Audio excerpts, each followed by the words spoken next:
పచ్చి పులుసు తయారు చేసుకునే విధానం. వట్టి మిరపకాయలు వేయించుకోవాలి. ముందుగా ఆయిల్ లేకుండా వేయించుకోవాలి. ఇలా ఆనియన్ కట్ చేసుకోవాలండి వేరే బౌల్లో. చూడండి ఇట్లా కట్ చేసుకోవాలి. కొంచెం దొడ్డుగానే ఉండాలి పచ్చి పులుసులోకి ఆనియన్. చూస్తున్నారా,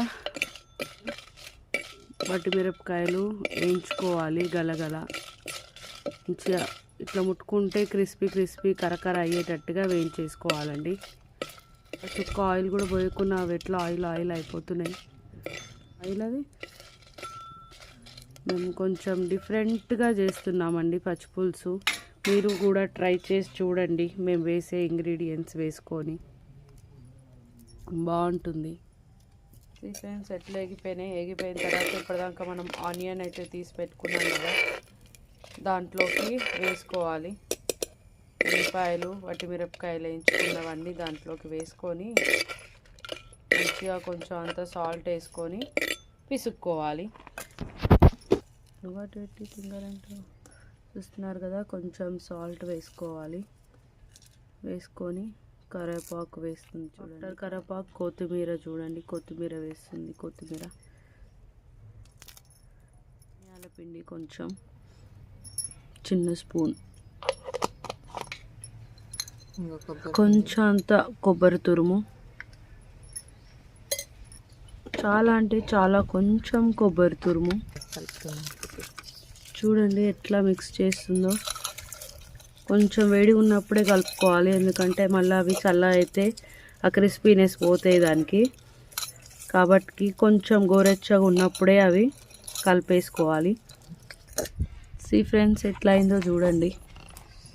చూస్తున్నారు కదా, ఇంత బాగా కలిపేసుకున్నాం కదా. దీంట్లోకి ఇప్పుడు పులుసు పోసుకోవాలి మనం పిసికి. ఫ్రెండ్స్ దాంట్లో చింతపులుసు పోసేసుకుంటున్నాం చూడండి.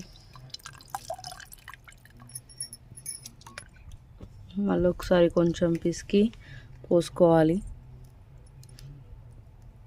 మరి పుల్లగా ఉండొద్దు, కొంచెం మీకు సరిపడేంత పుల్లగా చూసుకోండి. వాటర్ మిక్స్ చేసుకునే వాళ్ళు మీ ఇష్టం ఉంటే చేసుకోవచ్చు. పులుపు తక్కువ తినేవాళ్ళు, మేమంతా పుల్లగా తినాం కాబట్టి కొన్ని వాటర్ యాడ్ చేసుకున్నాం. ఇప్పుడు తాలింపు వేసి చారంలో పోసేయడమే. చూడండి ఎలా తాలింపు వేస్తామనేది.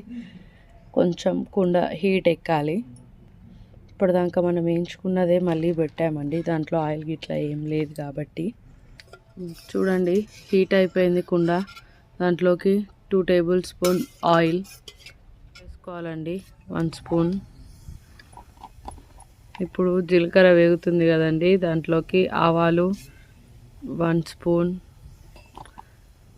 ఆవాలు కూడా మంచిగా చిటపటమని వేగాలి. కొన్ని మిరపగింజలు వేసుకోవాలి, బాగుంటుంది కరకరలాడుతూ. కొంచెం అవి గోల్డెన్ కలర్కి రావాలి మిరపగింజలు మంచిగా, అప్పుడు తింటుంటే పంట కింద బాగా తగులుతాయి. వేయండి, వట్టి మిరపకాయలు వేసుకోవాలి. ఇప్పుడు చూడండి ఆల్రెడీ దాంట్లో వేసినాం కాబట్టి ఒక 2 వేసుకుంటే చాలు.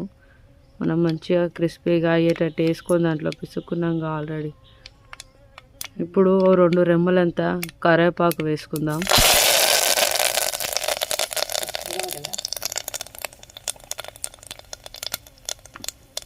తర్వాత కొంచెం పసుపు వేసుకుందాం, చిటికెడు. కలుపుకొని దాంట్లో పచ్చిపులుసు